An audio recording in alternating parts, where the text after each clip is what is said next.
ସାଙ୍ଗମାନେ ଆପଣମାନଙ୍କୁ ଅଭିଷେକ ରୁଚି ଚ୍ୟାନେଲରେ ସ୍ୱାଗତ। ତ ଆଜି ଗୋଟେ ପବିତ୍ର ଦିନ, ତ ଆଜି ଶ୍ରୀ ରାମଚନ୍ଦ୍ରଙ୍କ ଜନ୍ମ ଦିବସ। ତ ଆମ ଗାଁରେ କିପରି ପାଳନ କରାଯାଏ ମୁଁ ଆପଣମାନଙ୍କୁ ଦେଖେଇବି। ତ ଆସନ୍ତୁ ମୋ ସହିତ।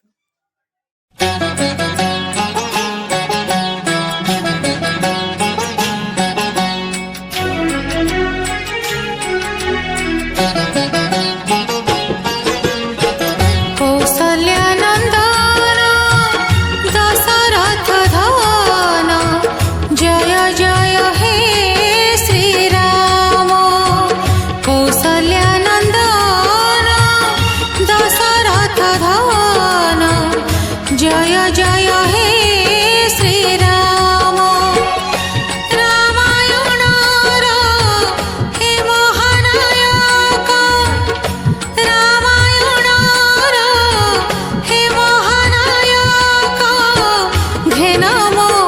तो सांग माने एई मंदिरटी होउची भंजराजांग अमलर मंदिर।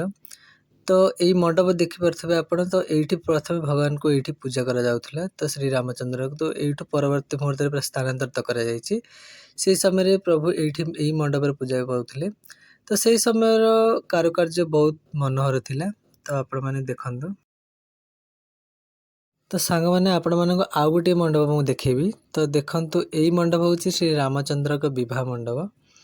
तो ये श्री रामचंद्र एवं माता सीता को विवाह उत्सव पालन कराए। मु आपण मानक विवाह उत्सव देखेबी। तो मो वीडियो को यहपरी लाइक करथांतु। तो मु आगु आपण मानक बहुत मजेदार वीडियो गुड़ाक देखेबी।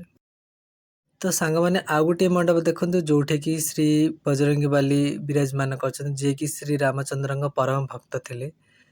तो से मध्य ये अछंती पूजा पाउछंती। तो ये बाउंस देखंतु ये होछि हमर नेत बांधिबा पे बाउंस आना जायछि। तो देखो आज मंदिर परिसर केते सुंदर लगुच। तापर आसतु देखा मंदिर रोषशाला। तो ये प्रत्येक दिन श्री रामचंद्र भोग प्रस्तुत करा जाए। एठी हमर खीरी काकरा पोली एपरी विभिन्न प्रकार व्यंजन गुड़ाक तैयारी करी श्री रामचंद्र को अर्पण कर। ये हूँ मंदिर कुह। तापर मंदिर चतुर्पार्श्व आपण मैंने देखते कौ टाइप देखा जाउछि। तो बहुत गुड़े मनोहर देखापी।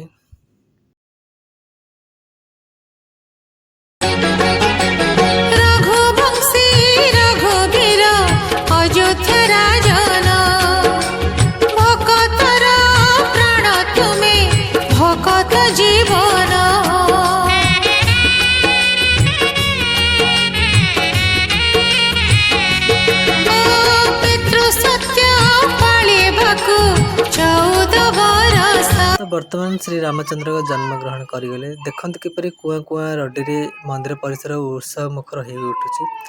पुणी थे यही धरा पृष्ठ सत्यर जय पापर विनाश करने श्री रामचंद्र जन्म ग्रहण कर सारी।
तो वर्तमान नित पूजा सरिया पर नित पोता चलती। यहीपरी रीतिनीति आमर ये श्री रामचंद्र का जन्म उत्सव पालन करा जाए।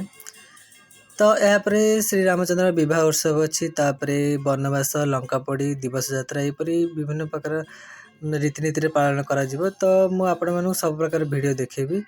तो मोर ये वीडियोटी को गोटे लाइक एवं सब्सक्राइब एवं शेयर कर दिंतु। तो आपण मानू मुझे मजेदार वीडियो गुड़ाक देखेबी। आम गाँव कौ रीतिनीति सब किसी पालन करा जाए एवं आम गाँव सब परंपरा गुड़िक कौ टाइप। तो मुझे वीडियो सब किसी जनइबी। तो मोर मो सहित जोड़ी रही था। Thank you.